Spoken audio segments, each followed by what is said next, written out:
I had a conundrum this morning because I needed to take a shower and there was a worker coming over to our house that was going to be passing by the bathroom, and we have barn doors on our bathroom doors, which means sometimes when you walk by, they roll open.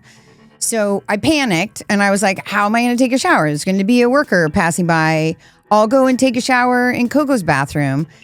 And then I said, who fucking cares? Like, so he sees a glimpse of me naked in the shower. Like, what's the big fucking deal? Why am I being so dramatic about somebody seeing a body naked? Like, maybe it'll make his day.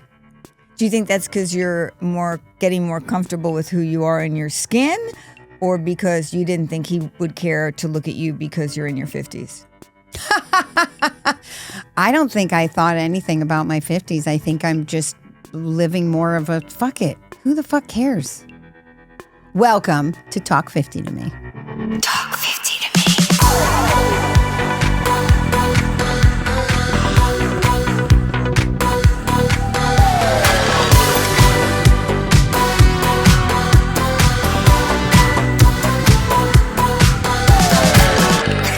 Let's do it again.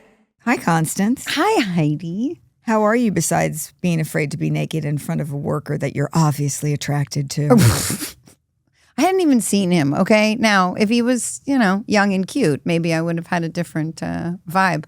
But I think it was a weird moment for me because I was like, oh my gosh, I did it.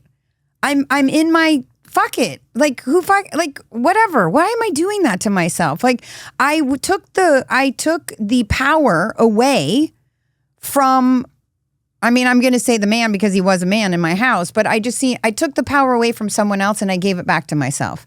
And I thought, why am I readjusting all of these things for me just because there might be this person that would see me naked if he happened to pass by at the right moment, whatever. Yeah. So I think that was exciting for me personally because I do think this is what I'm trying to do now in my 50s is be present, be in this moment right now at this time. And stop worrying about the next moment. Yeah. And the next day, right? I also think there's a lot to be said for when you get into your 50s, and for me it was in my 60s, you really get to this stage of nobody cares. Nobody cares what I'm doing. Nobody cares what I look like. Nobody cares what job I have. I care way too much about it. And if I care less, everyone else will care less too. Like nobody cares. Right. Isn't that, I know, I used that in the last season of Unreal. Jeffrey and I used to sit in my trailer before we would shoot that day and we would look at each other and we would say, nobody cares. Yeah. Because I'm an empath. I think you're an empath as well. And so is Jeffrey. A bitchy empath. But it makes it very difficult because I care about everything and everyone. And the fact that I find very few people that do, it really bothers me. But it is true. I think I read a quote actually that said, why do you care about what they think of you when they don't care?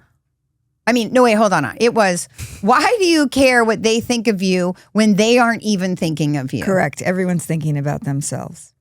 But see, I'm not. Yes, you are. At the end of the day, well, if you're not, then you need to. You need to decenter everyone from your life except you. You need to be put first at all times because that's when you're giving your best self. Because what happens is you start caring about someone else that isn't caring about you, and then you get mad at them, and they weren't even invited into the caring conversation.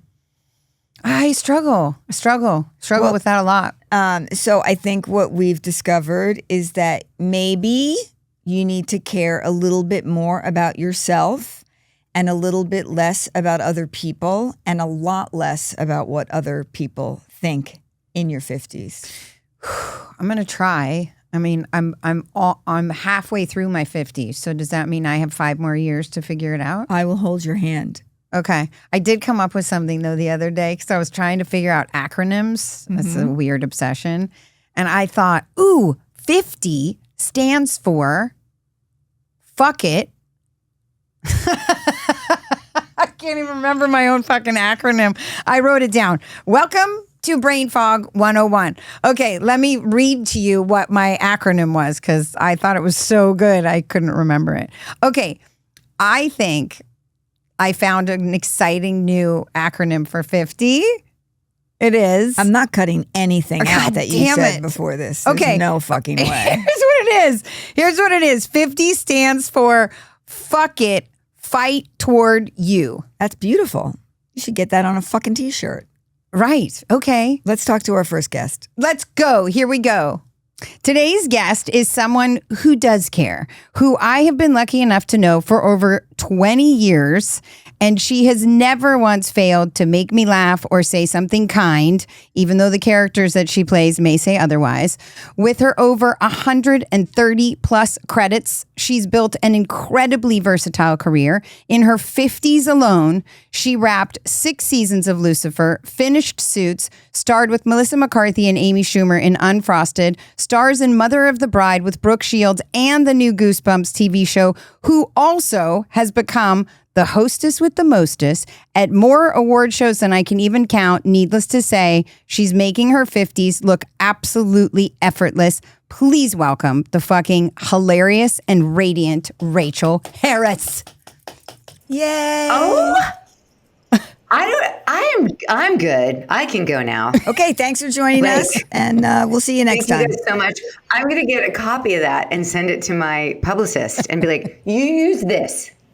It's a good this from now on. kvel, as we like to say. That's what we're here for, because you know what? We would like to highlight the fact that in our 50s, we are fucking killing it, okay? Yes. So you're a perfect example Yes. of that, and that's why we're excited that you're yeah, here. we're so happy to have you. And let's jump Well- right into it, Rachel. What is one word Okay, to great. describe your 50s? Ooh. The first thing that popped into my mind, honestly, was challenging. Ooh, yeah, mine too. Tell me Not- why. Challenging and accepting, like, I've never been more aware of my mortality. I've never been more aware of aging. I've never been, I have 2 little boys. Which is at an odd age. I'm 57. They're 7 and 9. Like, to kind of be present and not worry about leaving them too soon, or like taking care of myself, and challenging work wise, because our industry has changed so much that I forget who I am. Like, it was amazing hearing you read that bio, Constance, because I was like, it's been challenging to get used to. It's been challenging remembering who I am. That's Yeah. like a huge thing, and I'm doing a really good job, so I don't mind saying challenging. I'm so grateful I'm aware, and that I have solutions and friends to talk to about the change. And there's never been a time where we have been more. I remember when we first started in our circle talking about, this was like groundbreaking. This was the first time a group of women had ever said to me, let's talk about being in our 50s. And then it exploded. It's almost like everything aligned, because then that's when Dr. Mary Claire started talking about it. And then Oprah, who's been over 50 for a bazillion years, chimed in and got really honest. It seemed like it all collided at the same time. Like, we were honestly talking about there's no resources for us in our 50s. And then everything exploded, and it's been challenging, but I love that I'm getting choked up and we're not even 2 minutes into this. It's been challenging, but I'm so grateful that I can, like, I was just on another, on a man's, Bert Kreischer's podcast, talking about menopause That's amazing. and his wife. He was talking about his wife in menopause, and we were laughing so hard.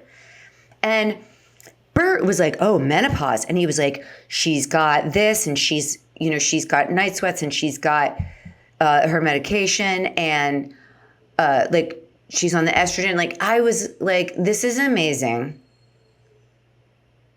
that I'm having a real conversation about menopause. I think the cool thing about it being challenging and facing the challenge publicly is when I was in my 50s, which is over a decade ago, nobody talked about being in your 50s. And it was a very scary time and very alone and very invisible. And I think the cool thing is that women like you and Constance are so open about what you're going through. It helps the conversation stay alive and out there. And you facing the challenge makes it less challenging for everybody else. I remember, Constance, you did something on your Instagram. You mentioned a symptom or something, or like a night sweat or something like that. And I think I just like rose my head and said, oh, same, I'm with you. And I didn't really think twice about it because I was just like in an oasis, like wanting people to be honest about it. But it's so funny because now that I'm 57, I feel like, but in my late 40s, I would never talk about my age. Mm-hmm. Well, because this generation, I hate to keep giving us the credit, but I do think that Generation X has been this giant movement towards women being more honest and open about the struggles that happen when we get here.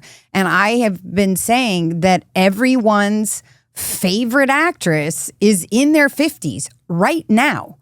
And if we aren't taking our platforms and dropping the shame. Right. And dropping the shame around being proud of being here and what a privilege it is to fucking age and not allowing our business to tell us otherwise and that our stories are less important. We are more important. We have more to say. We have more to stand up for. So they have to step up to us. We don't step down to them. This is where I get very frustrated and why I get so excited that hearing you repeat your age over and over again on a podcast, you are right. We wouldn't have done this 2 years ago. If you remember in our first Story Share Circle, there was an actress in there who had just turned 50 and her agent said, you should probably not have that on your page because you don't look that age. Yeah. And that crushes my heart. Yes. Well, the other thing that I will say about it is the more that I say it out loud, the more the conversation is, my God, you don't look like you're like shocking. Like you don't look like you're in your 50s. And I'm like, this is 50 and I've only done Botox. I haven't done, and I like it. And that's for me. I have to look at myself, but I also like my hands. I'm not Botoxing my hands or anything, but I also feel like I have to be okay with it. And we have been taught for so long that we have to be ashamed that we are not sexual in our 50s. And I think I shared this in the group. You sure did. Is that the best sex I've ever had has been in my 50s. And it's just because I know myself. I know my body. I don't have the same bullshit attached to it anymore. I'm like anybody that you see on a red carpet, they've had 2 hours of hair and makeup, but then they go home and they look like this. So it's like, I'm like, oh, that's the persona. That's like the fun night where we get to dress up and look cute and, or not, or like, amazing that Pam Anderson was like, I'm not doing any makeup. I'm like, that's amazing. But I'm loving that I'm shouting at you guys. Like, you're not shouting. You're not. Yeah. No, it's good. It's good. I mean, I think you get to this age and you think, I'm going to stop listening to what everybody else said. Well, this is what's great is that my agents recently, I say I'm 57 to them all the time, and they don't pull back and like clutch their pearls or anything like that. They say, yes, but you can play younger. They go, you know what I mean? But they're like, you can play 57, but we shouldn't. And I'm saying this, Heidi, in the way that they're like, we're not going to discount you from putting you up for women in their 40s because you look like you're 40. You have children that a 40-year-old. You're a person. You're a person. Yeah, I guess that has lived through your 40s. You can play that. I'm laughing about it. Yes, I know. And I'm just saying. I'm just laughing about it because I think that it shouldn't be the conversation. It shouldn't be, oh, but you look younger. No. It should not even occur. But I'm saying, I'm just seeing these little calibrations in the way even agents that have been so it's just been the way they were trained, you know? Yeah. And I'm grateful that I have a female manager and that I have a female agent and a really great male agent, that he's the one that's like, yeah, but we're not going to not put you up for anything like that. He's like, you're capable of doing differently. So, but I know what you're saying. I think what's nice is that the conversations are changing around women in their 50s. Women in their 50s today do not look like women in their 50s 20 years ago. So we are now changing. We are putting in the forefront of this is a woman in her 50s. Not, all the women on Golden Girls were all in their 50s playing 70, and so it's kind of like, it's almost like me being 54. Yeah. I could play a 65-year-old because that 65-year-old would look really young, right? Which is so ridiculous. Why don't you just let me play my age and let's start changing the optics of what women in their 50s look like? Well, a lot of that. And Heidi, I didn't think you were laughing at me. I'm not. No. I'm laughing at how absurd the conversations are, because it's also like, the Golden Girls were written that way because they were written by men, and that's what men think women in their 50s and 60s were supposed to look like and act like. Let me put her in a muumuu and a house coat.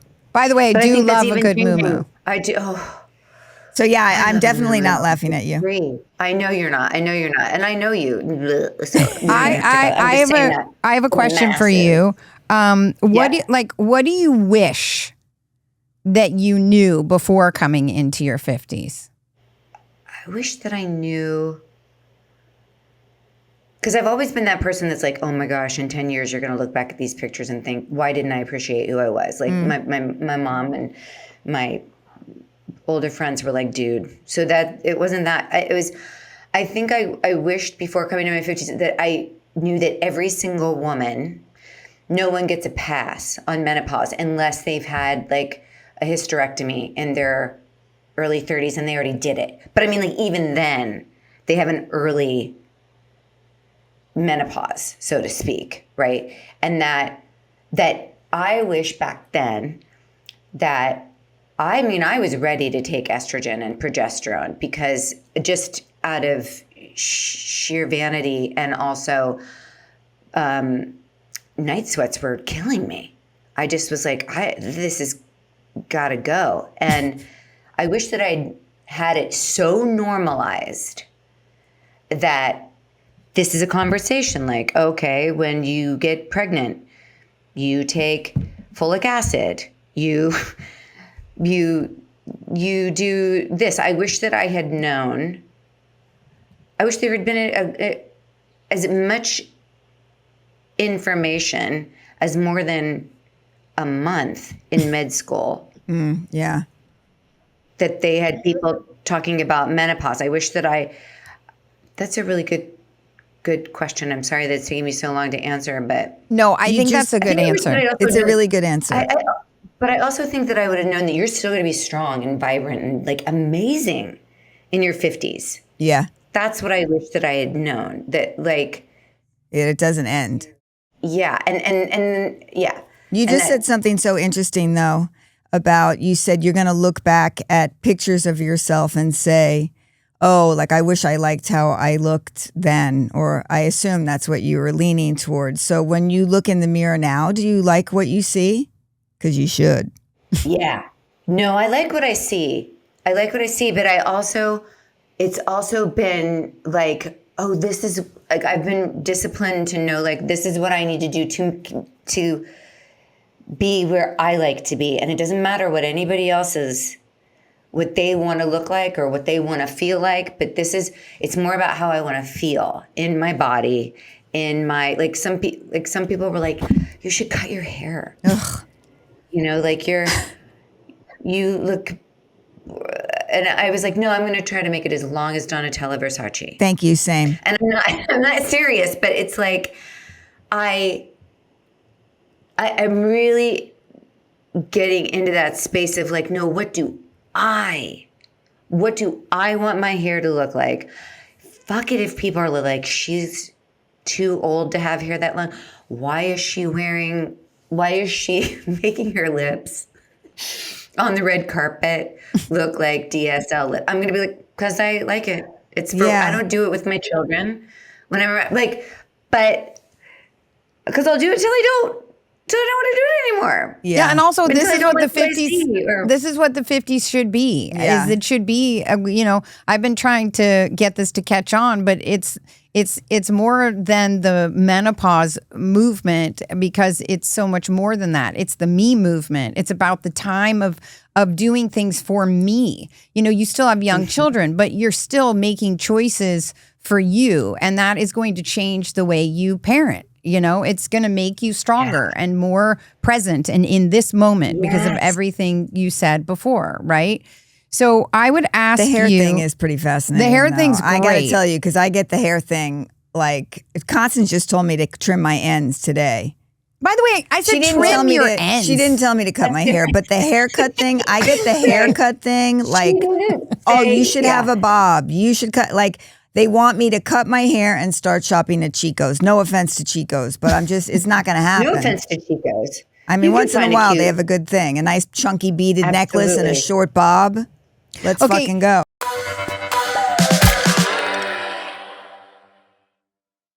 So I want to talk about this really quickly because we have like time for like 2 more questions. So you have been rocking glasses your whole career and life. And I've always been so jealous because you've just always made it fucking great. But I feel like there's got to be a version of you now, I'm just going to put words in your mouth, but that feels like you're at the forefront of the fucking glasses. Look, we're all making glasses the hottest accessory on a woman. And I just want to applaud you for you were ahead of the curve. She thinks you should have your own eyeglass line. Everybody does. Everybody says that to me. Yeah. And I'm like, I should. Yeah. And and there was even a TikTok that was so cute. This woman, if I had her name, she said, Rachael Harris wears her glasses and everything. She just walks in. She's like, no, I wear my glasses. I don't give a fuck. To everyone. She wears the same glasses on the red carpet working or whatever. And she's like, good for her. Like she was like from Long Island or something. She was like, good for her. That she just fucking does it.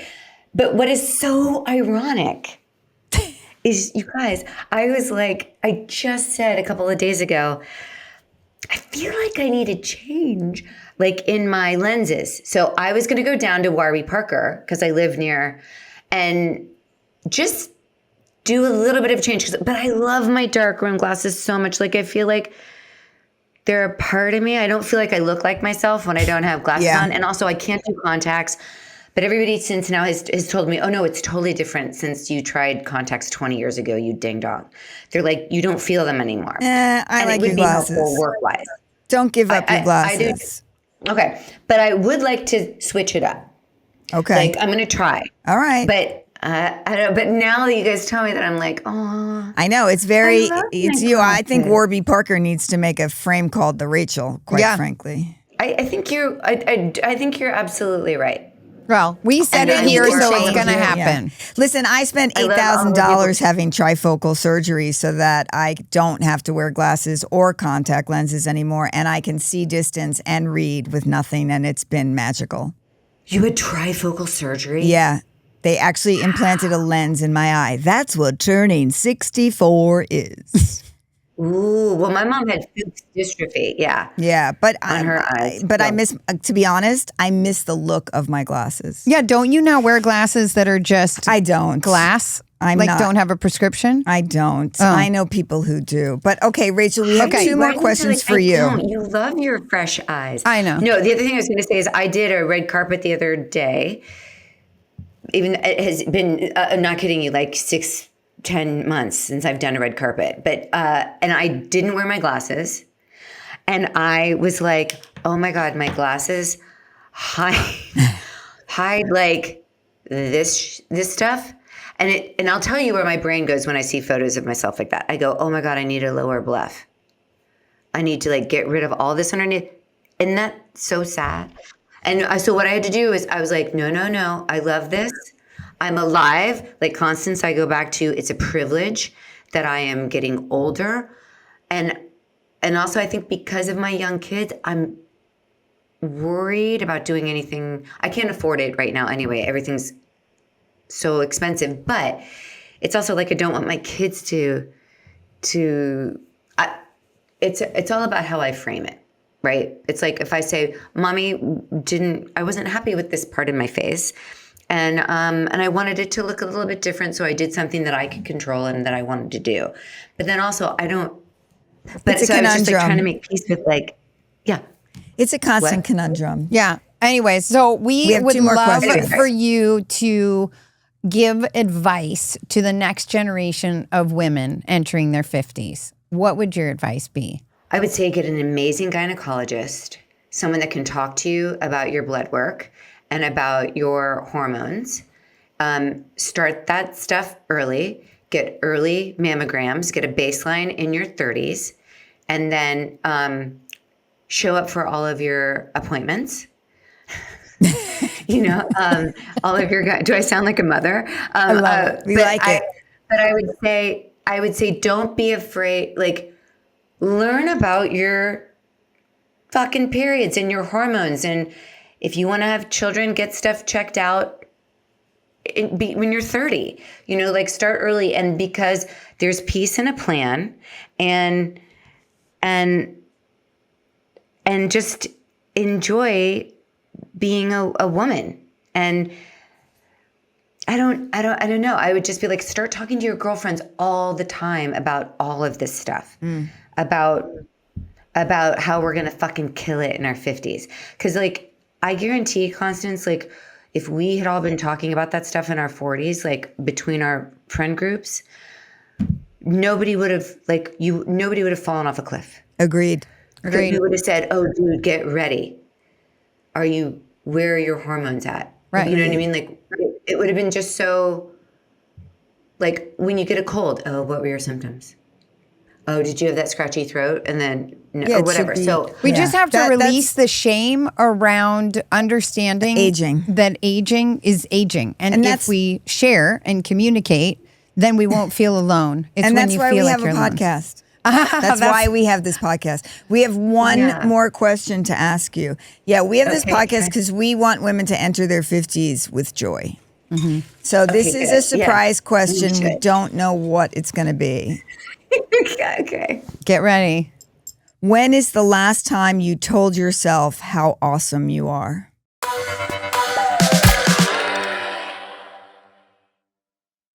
When is the last time you told yourself how awesome you are?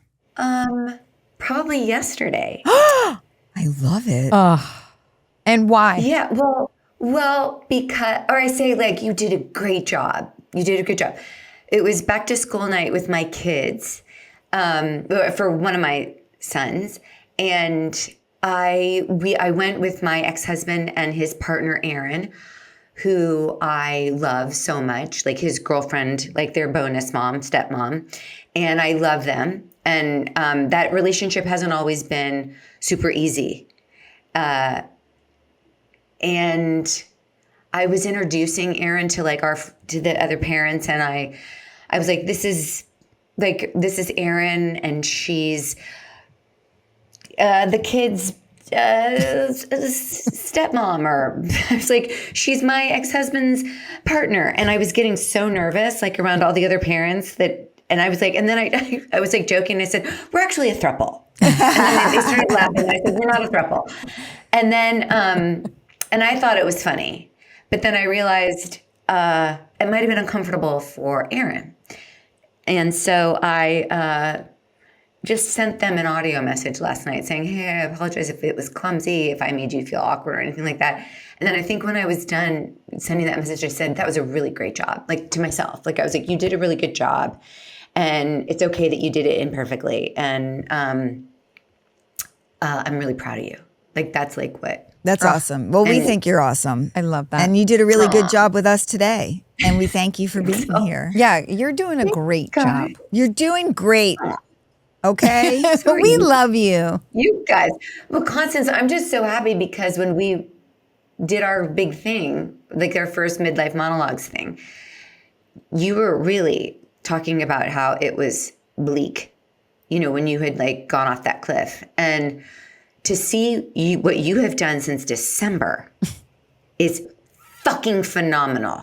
Well, and I mean, Heidi, you're a part of it, but I'm just saying everything that you've done is inspiring and you're fearless. And both of you guys just doing this all together is historic. It's gonna be legendary and a pivotal moment in history. I guarantee you. I mean that. Well, we love it. Thank you so much for the beautiful words. And thanks for joining us. We love you.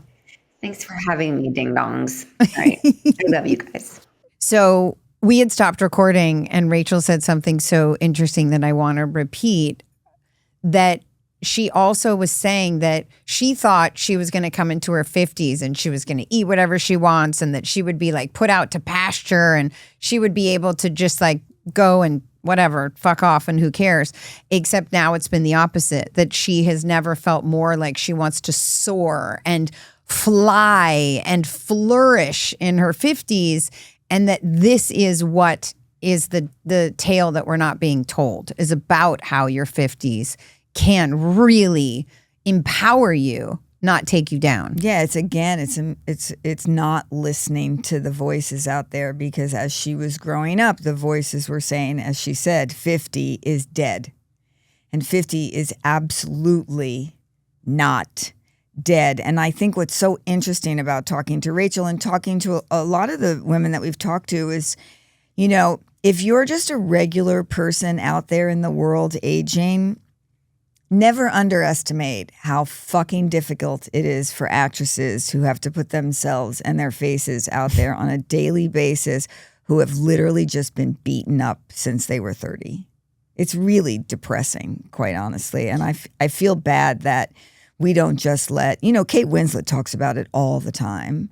But it's taken her a while to get there. Yeah. She sadly, and I don't even know if I can say this or not, but I believe it's public knowledge. She started doing things to her face very, very young. And I think that was the pressures of the business. And now she has grown into herself and she's so much stronger and so much more like, fuck this. I don't want to go back to being young. I'm so proud of being here and looking the way I am and the way I do.